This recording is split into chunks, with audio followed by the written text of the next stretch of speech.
एक track leader के रूप में मैंने कई रोमांचक अनुभव किए हैं, लेकिन हिमाचल प्रदेश के ग्रेट हिमालयन नेशनल पार्क में कैंपिंग के दौरान हमें जो डरावना अनुभव हुआ, वह किसी से भी तुलना नहीं कर सकता। हमारी टीम में 10 उत्साही ट्रैकर्स थे, जो घने जंगलों में 5 दिवसीय ट्रैक पर निकले थे, जिसका अंतिम लक्ष्य एक दूरस्थ गांव तक पहुंचना था। तीसरे दिन हमने एक छोटी सी धारा के पास एक सुंदर साफ जगह देखी और कैंप लगाने का फैसला किया। सूरज ढल रहा था, पेड़ों के बीच नारंगी रंग की चमक बिखेरते हुए। वातावरण शांत था और केवल पत्तों की सरसराहट और पक्षियों की चहचहाहट की आवाज आ रही थी। हमने अपने टेंट लगाए, कैंप फायर के चारों ओर बैठे और जैसे ही रात गहराई, हमने कहानियां और हंसी मजाक साझा किया। जैसे जैसे रात गहरी होती गई, जंगल की आवाजें तेज होती गईं।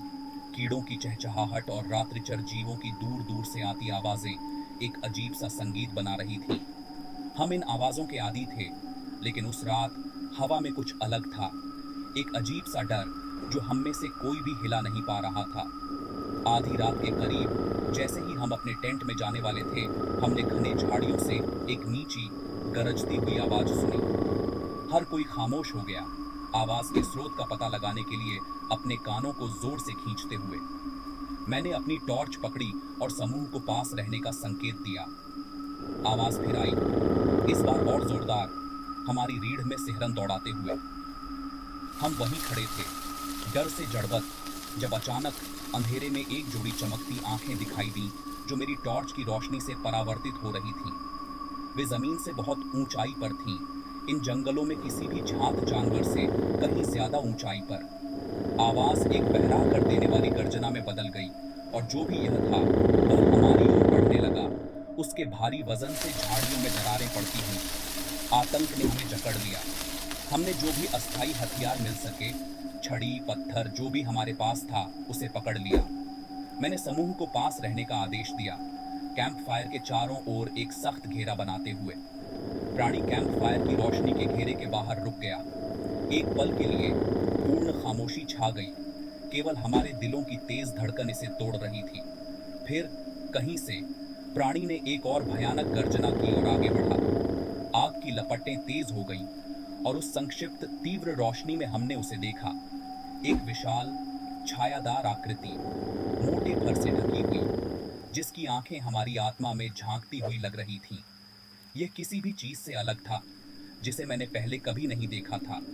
हमारी सबसे बुरी डरावनी कहानियों का जीवंत रूप। उस भयावह क्षण में मेरे जीने की प्रवृत्ति जाग गई। मैंने आग से एक जलती हुई लकड़ी उठाई और उसे प्राणी की ओर लहराया, उसे डराने की उम्मीद करते हुए।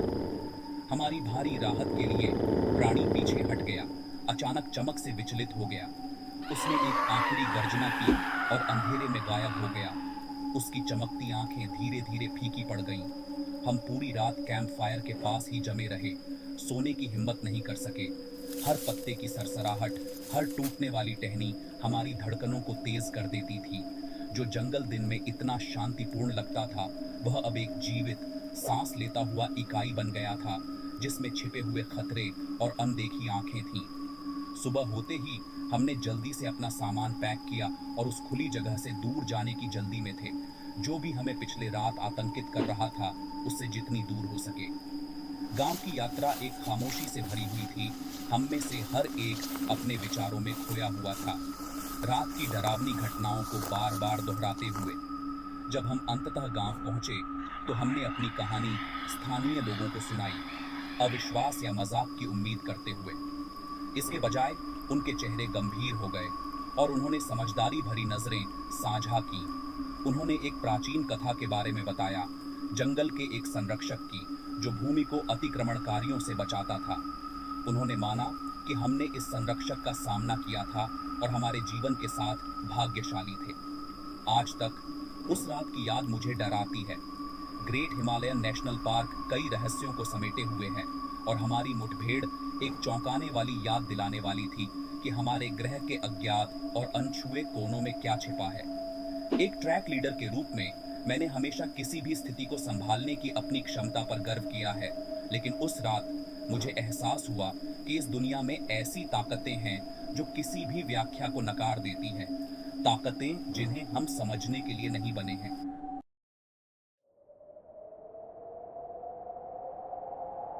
भारतीय सेना में एक अधिकारी के रूप में मैंने अपनी सेवा के दौरान कई असाधारण घटनाएं देखी हैं।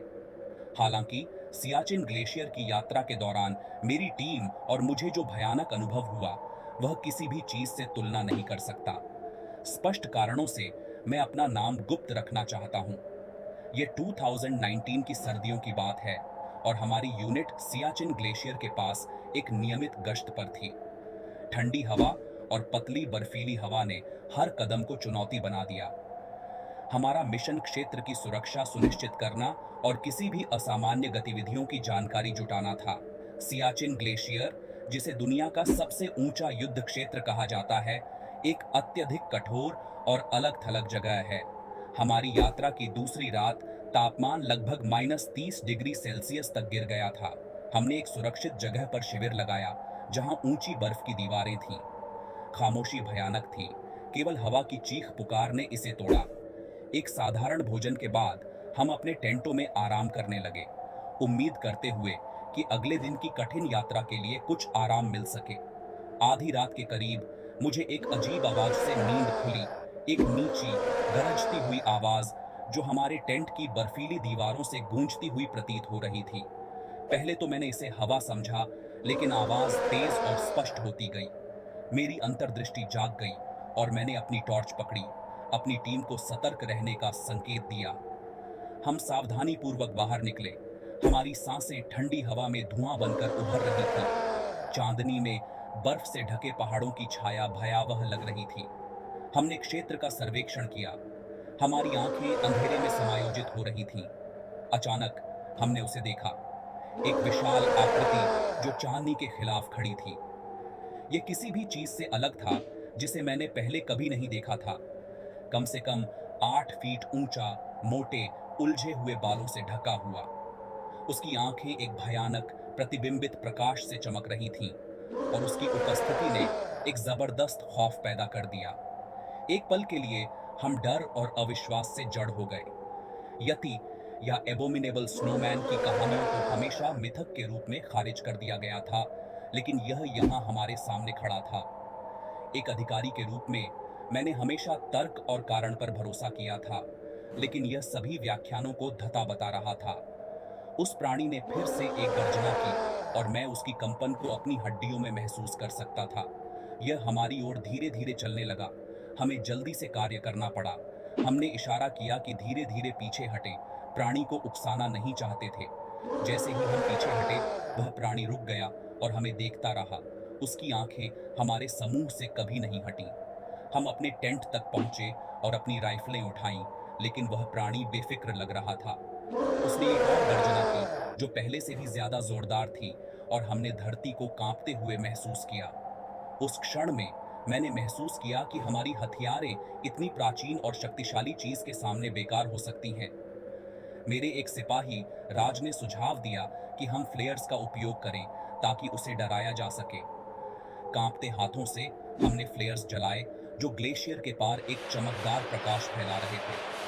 प्राणी पीछे हट गया, अचानक चमक से विचलित हो गया। उसके हिचकिचाहट का फायदा उठाकर हम धीरे धीरे और पीछे हटे, एक रक्षात्मक स्थिति बनाए रखते हुए। यति ने फिर से गर्जना की, एक गुस्से और निराशा से भरी आवाज, लेकिन उसने आगे नहीं बढ़ाया। इसके बजाय वह मुड़ा और छायाओं में गायब हो गया। उसकी विशाल आकृति दृश्य से घुल मिल गई। हम पूरी रात सतर्क रहे। हमारी नसें तनी हुई थीं और दिल धड़क रहे थे। सुबह तक प्राणी गायब हो चुका था, केवल बर्फ में विशाल पदचिह्न छोड़कर जो उसके अस्तित्व का प्रमाण थे। हमने सब कुछ दस्तावेज किया, तस्वीरें लीं और विस्तृत नोट्स बनाए। ये निशान किसी भी जानवर के पदचिह्नों की तरह नहीं थे जो हमने पहले कभी देखे थे, विशाल और स्पष्ट रूप से मानव जैसे। हमने बिना किसी और घटना के अपने मिशन को पूरा किया, लेकिन यह मुठभेड़ हम सभी पर एक स्थायी प्रभाव छोड़ गई। उन चमकती हुई आंखों की याद और उनके द्वारा उत्पन्न आदिम डर ने महीनों तक हमारे सपनों को परेशान किया। हमने अपने वरिष्ठ अधिकारियों को इस घटना की रिपोर्ट दी, लेकिन इसे संदेह और सतर्कता के साथ लिया गया। आधिकारिक रुख यही रहा कि यति एक मिथक है, लेकिन हम बेहतर जानते थे। आज तक मैं अभी भी अपने दुःस्वप्नों में यति की गर्जना सुन सकता हूँ, यह याद दिलाने के लिए कि इस दुनिया में ऐसे रहस्य हैं जो किसी भी व्याख्या को धता बताते हैं। सियाचिन ग्लेशियर कई रहस्यों को समेटे हुए है और यति के साथ हमारी मुठभेड़ इस बात का प्रमाण है कि हमारी दुनिया के अनजान और अनछुए कोनों में क्या छिपा है। यह एक कहानी है जिसे मैं अपने साथ लेकर चलता हूँ, यह याद दिलाने के लिए कि दुनिया के सबसे ऊंचे युद्ध क्षेत्र के अंधेरों में क्या छिपा है।